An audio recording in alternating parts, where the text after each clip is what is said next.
Hi guys, welcome to my first video. It is a condition spec for the Thief. For the spec you want to go 6 into Deadly Arts, 2 into Shadow Arts, and 6 into Trickery. The Grandmaster trait for Deadly Arts is Residual Venom. Applied venoms last an additional strike. Potent Venom, increased poison duration. And Venomous Strength, venoms grant might when activated. Now, for the reason behind these traits is because the main stats of this spec are condition damage, power, and precision. When you use your venoms, you'll notice that you gain more power and condition damage, which is what you really want to focus on with this build. In order to output the most damage against even a undead chicken here.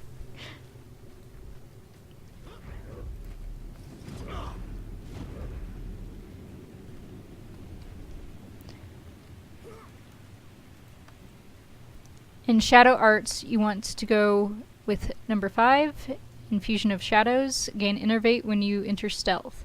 This comes in handy when you're in long dragged out battles, especially in dungeons, and since you have several skills here that allow you to enter stealth. Hide in Shadows is your heal skill, and you want to go into Blinding Powder, especially when you're running Dagger, because the Blinding Powder allows you to enter stealth when you cannot use Cloak and Dagger. The same goes with your Dagger Pistol build here, because you need to be next to the target, and you can't always be next to the target when you're running a pistol.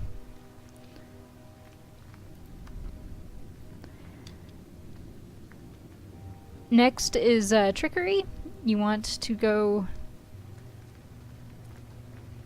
Hesitant Replenishment. You receive Innervate when using a heal skill.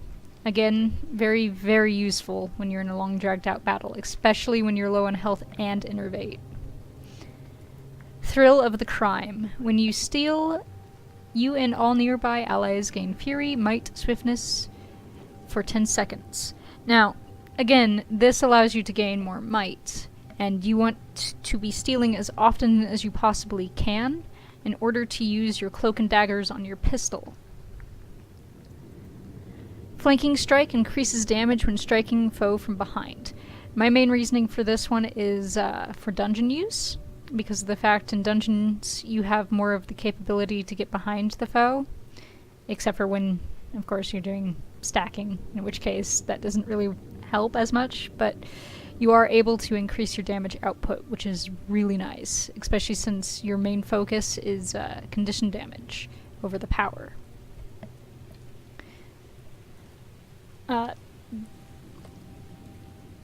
The weapons used for this are Dagger and Dagger Pistol, but also when you are in dungeons, keep in mind that you should have a short bow handy for AoE damage, because neither Dagger Pistol or Dagger have great AoE, and it really helps to help take down those mobs quickly. For gear, you want mainly power and condition damage, so you can either go with Carrion or believe it's Rampagers to get the precision. I went with Carrion because I find that I don't like being too squishy. And obviously here I have some precision gear too, which really helps with the damage output. You want to go with Runes of the Adventurer for the condition damage, and a Superior Rune of Nightmare, or actually any other rune that gives plus 25 condition damage. Your back piece can be just about anything that gives condition damage. Again, I went with one that is a little more survivability than damage output, due to the toughness and vitality on it. You want your other gear to have power, precision, and condition damage for the earpieces, except for one earpiece at least, and then the other earpiece you want more survivability on, otherwise you will be downed constantly. Same goes with the other gear. You want either vitality or precision on it, depending if you want more damage or more survivability. Your underwater weapons are power, vitality, and condition damage for the survivability underwater. On all your gear, you want the superior sigil of corruption in order to keep the 10 stacks of damage for each foe killed. And you want duration, which is the sigil of malice, on your offhand weapon in order to increase the duration of your conditions.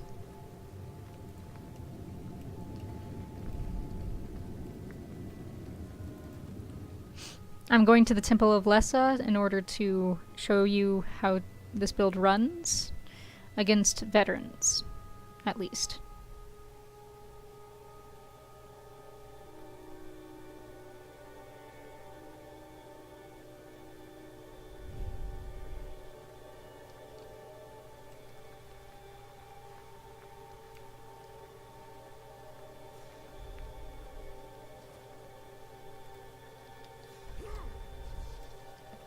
The point of having the dagger pistol is to jump in, hit your cloak and dagger, and then hit shadow strike in order to leap backwards. You want to make sure that you use sneak attack, otherwise you do not get your 5 stacks of bleed onto the target that you normally would.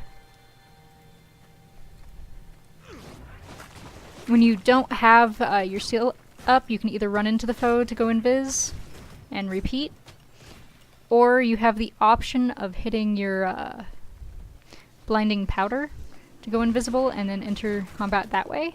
Swift and steady. Keep in mind that you do need to watch the cooldown on your invises. As you can see there, I kind of screwed up and did not watch that and ended up wasting my cloak and dagger.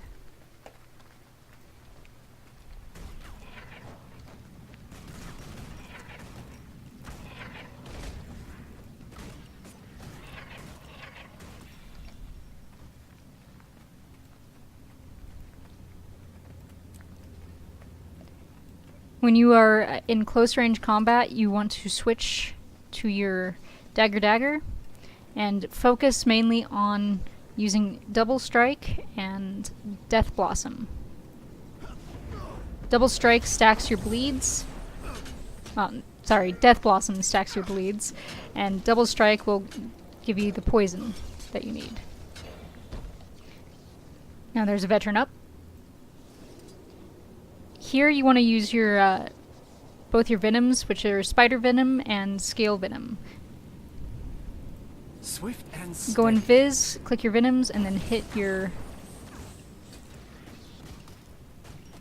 sneak attack in order to stack all of them on at once.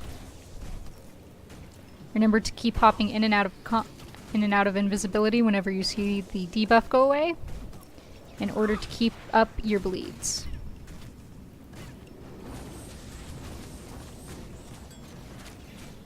Oh, that ranger was nice enough to come in and help me.